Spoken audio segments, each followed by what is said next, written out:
Right, good morning guys. So, this one's a bit of a very good one today. So, my Facebook group, Stuart James Photography, loads of members from all over the world, but I've actually got quite a few local ones. Well, I say local, within sort of 60 miles or so of myself. And a lovely guy called Robert has an A1. And he's very, very kindly said he'd meet me today and let me play with it and just see what I think, really. So I thought I'd do a real world just use of the camera, you know, a little bit of comparison between the A7R4, because obviously that's what I use, and I've got the RX10 Mark IV as well. So just thought we'd see how much things have advanced in the last sort of couple of years or so in the real world, just general use really. No scientific, that's not a word, is it? No scientific comparisons as such, but we shall just have a play and see what we can capture, really. Love this tree. It literally looks like a deer, a stag. If you actually kind of get the view of it a little bit there, looks kind of a bit like a stag. Right, hi guys. So down at Knoll Park today, and one of my viewers and followers, not that I like to use the word followers, but basically has lent me, Robert, thank you very much, he has lent me the A1.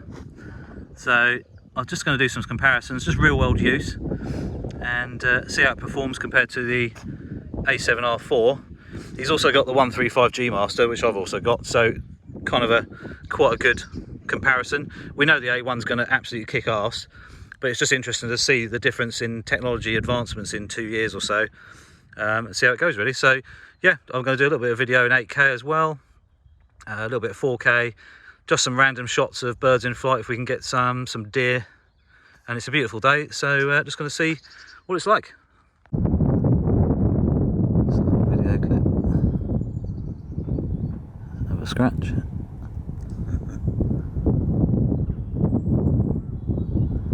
Must have heard me, started looking at me. Just be interested to see. Well, it's recording and we're in 8K. So, just be interested to see the difference between 4K, because I've just done it at 4K. See what the hype's about.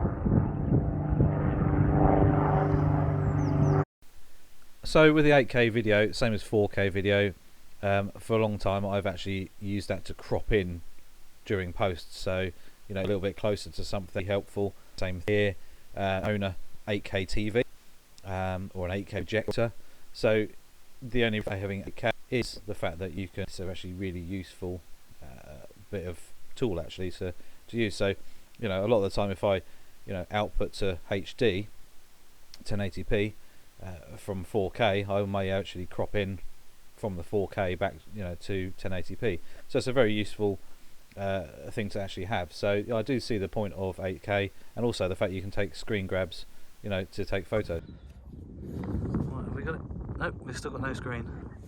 That's weird, isn't it? Yeah. No screen. Is that doing it now? It is. So Sony is definitely a problem. There is indeed. Definitely a problem. Now it's doing it. So it's. Now it's doing it again. As if they don't know anything about it. So loads of people for 4 years. Yeah.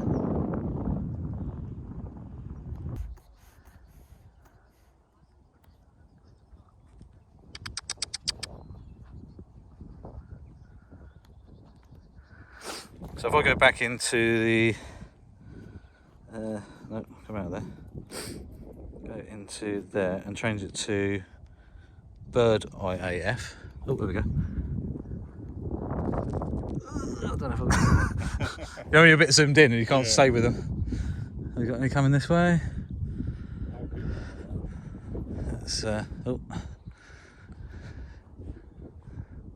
plenty about though. So Yeah. the IAF is still working on the deer anyway, and the bird on it. Look, on the other side. That's cool. That's IAFing on the starling. That's nuts. I can't even see the eyes. No, it's It's like like I had a crow the other day. You just couldn't see. you can't physically see it, but actually, yeah, the camera can. Yeah. My friend's got a black lab, and I took some shots of him, and we couldn't physically see his eyes, and it's still Still focused on him. Oh. Ah, the screen thing's not working again. Ah! Missed him. Hello, yeah, sorry about that. We're causing trouble. But you're pretty cool. Oh, fucking hell, what's that? What are they spooked? That was that lady.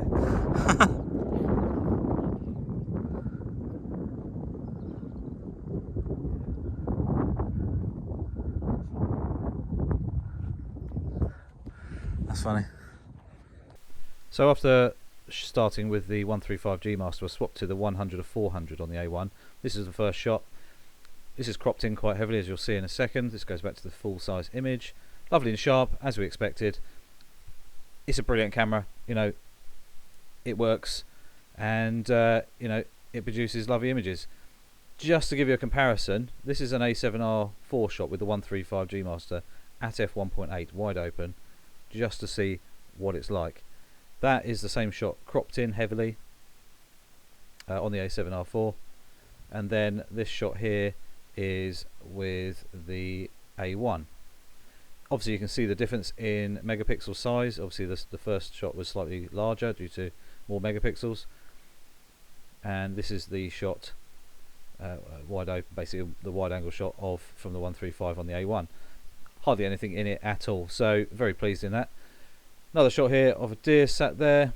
The next shot, which kind of stumped me a little bit, and I thought, okay, well, nothing's perfect, so this is its first mistake of the day. It was showing the deer right in front as being in focus on the eye. It was basically just showing me dead on the eye. It's not.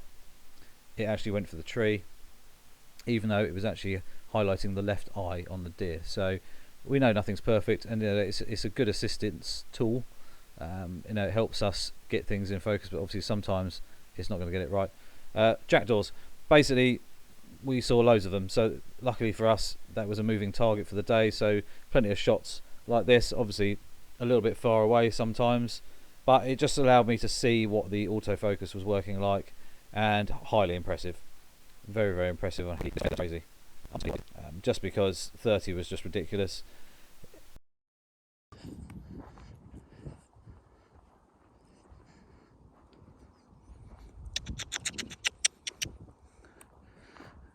Is it trying to ignore me, do you think? There we go.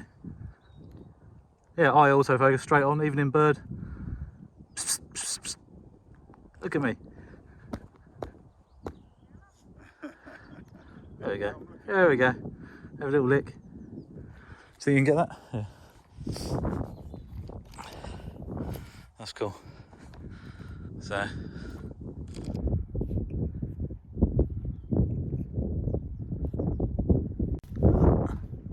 Where is he? Oh, in the sun. I can't see him. Where are you?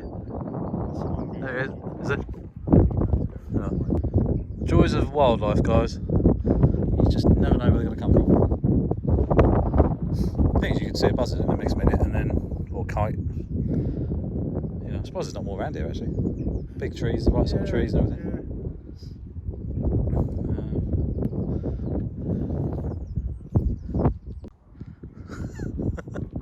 He's got to go, isn't he?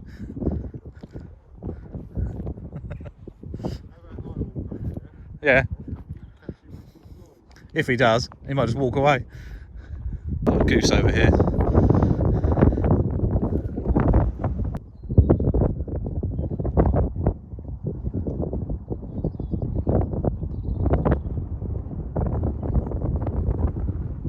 Is he gonna go?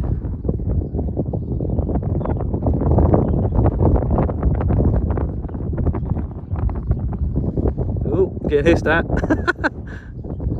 So the goose was quite amusing as he just wandered off as Robert was sort of following him a little bit just to try and get him to fly away, but he wouldn't fly at all. But it was quite interesting when he walked behind all this long grass here. Some shots it managed to stay on the eye. Even though it was picking it up, it couldn't in some respects. Sometimes it missed, sometimes it got this, like now it's missed. And yeah, so as we can see, it's not perfect, but it does help you get closer and closer to the shots you really are trying to go for. Real world use, just experimentation with a camera that, you know, it's the first time I'd used it, but I'm very familiar with the Sony gear, so didn't feel much different to my A7R4, just a lot faster. Look at him. He's not going to go, is he? Just walking. Oh well. Blimey, I'm going to fall over in a minute if I'm not looking where I'm going. Right guys, now on the 200 to 600. Oh, there's one.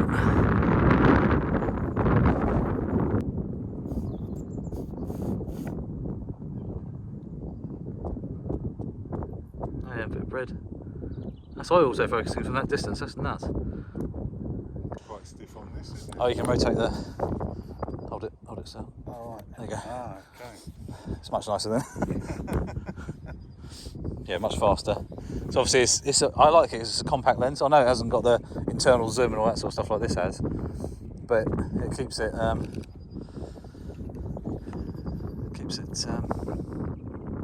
more compact.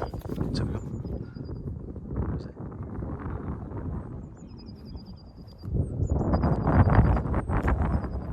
Lost him.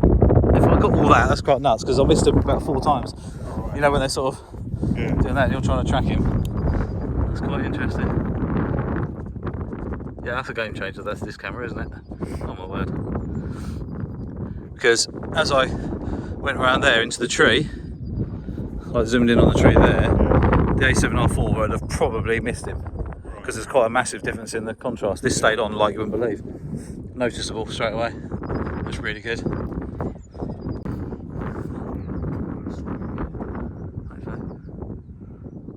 Heading just left of the tree now. There you go. Oh, bloody screen! There we go.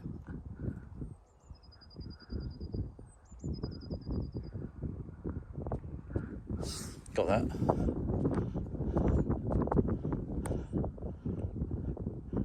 Yeah, that's almost as annoying as when I had the problems with the 200 to 600 on the A7R4. When you put your eye up there and you want to see it and you can't, nothing, and I just missed, you know, a shot that you think, yeah, that's kind of a sucky thing there. So Sony, watch this and bloody sort it out. You got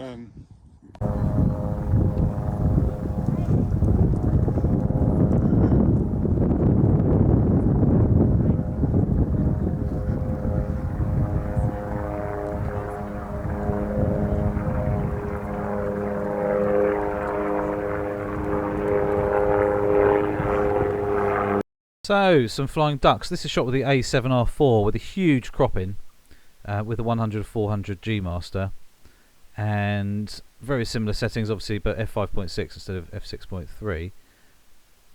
About 132 per second, ISO 100. Same settings pretty much, but f6.3 on the A1. I actually think, and looking at this, and the similar cropping, is the A7R4 is actually sharper in some situations, and yeah, so yeah, both amazing cameras in their own right, but very interesting. Here it was a buzzard getting attacked by, I guess, a couple of crows. It's quite interesting to watch them buzzing around, literally, and you know, but there's quite a long way away. This is the 200 to 600, and you know, these are cropped in quite heavily as well, so you can just kind of see what's going on. But you can see me moving around a bit trying to stay with them, but it was something like out of Top Gun. It was crazy how the autofocus was working. So yeah, basically it looks like it's a missile lock-on system half the time. It was just the way it was moving around, and it was absolutely crazy. Yep, I'm used to that with my A7R4, but not at the speed this thing was doing it. It was really noticeable how fast on all the lenses we used. It was really impressive. So you know, even following a bird through and coming down low into where the tree line was, it didn't seem to make much difference at all. You know, a couple of shots it did hunt a little bit, but that was probably just, you know, its first attempt to hit it, and then literally grabbed onto it, as you can see here, with the bird behind the tree, and it was actually eye auto-focusing that bird from behind the tree as it flew past, probably about 30 miles an hour. This shot here is from the A7R4 with the 100 to 400, G Master. That's it cropped in a little bit. This is a little bit interesting. It's just a side by side kind of shot. I was sat there on the table with a table having a drink with Robert, and it landed. So I quickly grabbed a couple of shots, and that's with the A1 with the 200 to 600. Just interesting to see what you guys think. You know, I know which one I prefer, but it's down to your personal choice and what you actually think, really. We're so used to seeing photos now on screens and stuff, you know, at different resolutions like Facebook and whatever. So, you know, sometimes you don't get the real, you know, what it's actually really like, because obviously it's been compressed slightly.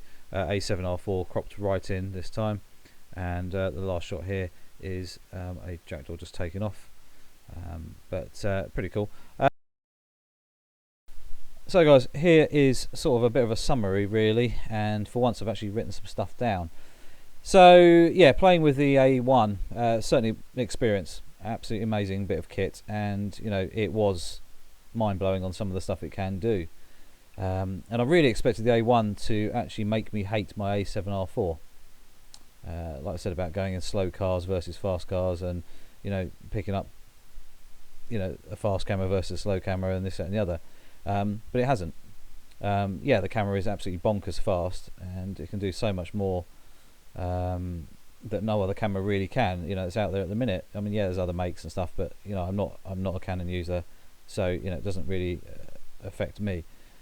But what I can tell you about the A7R4 is it held its own rather well. It's faster than I thought, but yeah, far from perfect. Like the buffer, you know, we can hit the buffer on the A7R4, the right speed, and that's where obviously the improvements are on the A1, the faster cards, the larger buffer, and all that sort of stuff comes into play. You know, and you know, it's like the A1 has been given superpowers, and it, you know, it's certain areas it really, in the real world, I personally wouldn't be utilising half of it. You know, so for me, you know, the A7R4 for what I use at the moment is you know, totally adequate, and I'm still very pleased with it. The new menu will take some learning though. They changed a few things around, but you know, I've used the Sony menu system for years, and now they've, you know, I was messing around with it, looking through. I haven't put any in the video or anything like that. I didn't go into the specs too much, because at the end of the day you can read about it as much as you like, and there's other videos out there you can watch, but I just thought I would share my experience with this camera. And you know, it's got more buttons on it, it weighs slightly more, which is actually noticeable, because as we had the 135 lenses on both cameras, and we picked them up, I thought, blimey, that's actually noticeably heavier. It's actually only about 70 grams or something. It's hardly anything, but it was obviously, it felt more, it felt noticeable, even though it's not a huge amount. But you know, the crazy thing about the A1, obviously the 30 frames per second, and you suddenly find yourself burning through 128 gig or 160 gigs worth of photos like it was nothing, and that was crazy. You know, today I've spent hours actually processing loads of photos with for the burst, so I can show you guys, and you know, it was absolutely fine, but it did take the computer a little while to process all those images. So you know, as a working tool, you know, to do this sort of thing, doing that many shots is crazy. You know, you don't need all the, I mean, yeah, that's why I turned it down, because you don't really need 30 frames per second all the time, but it's there if you need it, you know. And anybody who knows me, I use the RX10 Mark IV, and that's got 24 frames per second, so you know, that can be just as useful on its own right.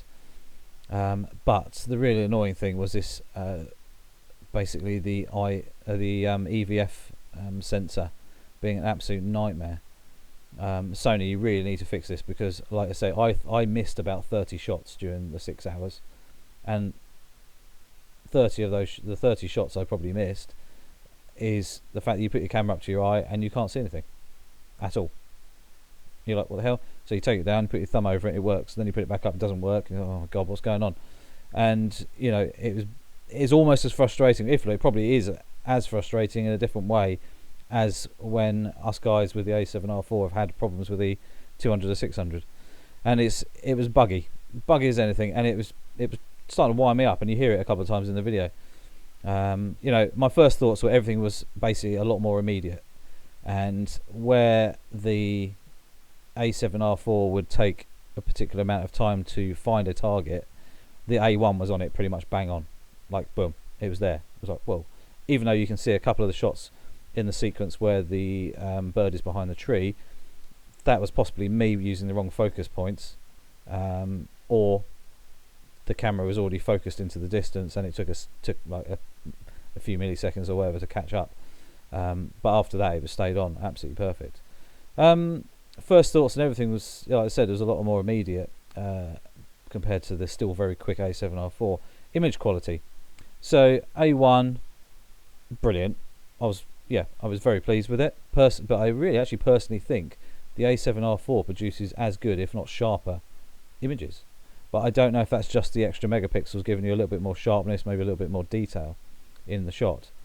The last question is, would I buy one, or will I buy one? Right now, no. For me, the A7R4 performs really, really well, and for me personally, does kind of what I need. Yeah, it could be quicker. And the image quality is very good. Yeah, there's a little bit of noise occasionally and lower light and things like that. I haven't had the opportunity to use the A1 in low light yet, but I can imagine it's still very, very good. So I can't really compare that side of things. I was using it in good light, general sort of everyday use really, for a little bit of wildlife and this, that and the other. So yeah, I mean, I would say the extra FPS is very handy in some situations. Like I say, today I shot 128 gigs of photos without even thinking about it, and that's a lot. That's a lot of images for something that's recreational, just a little test really. We were shooting this, that and the other, and I didn't even use 30 frames per second a lot of the time. I tried it once and then slowed it down. So it just shows you how fast that's going through your SD card basically. Yeah, for the most people, the A1, even some of the pros, A1 is too much.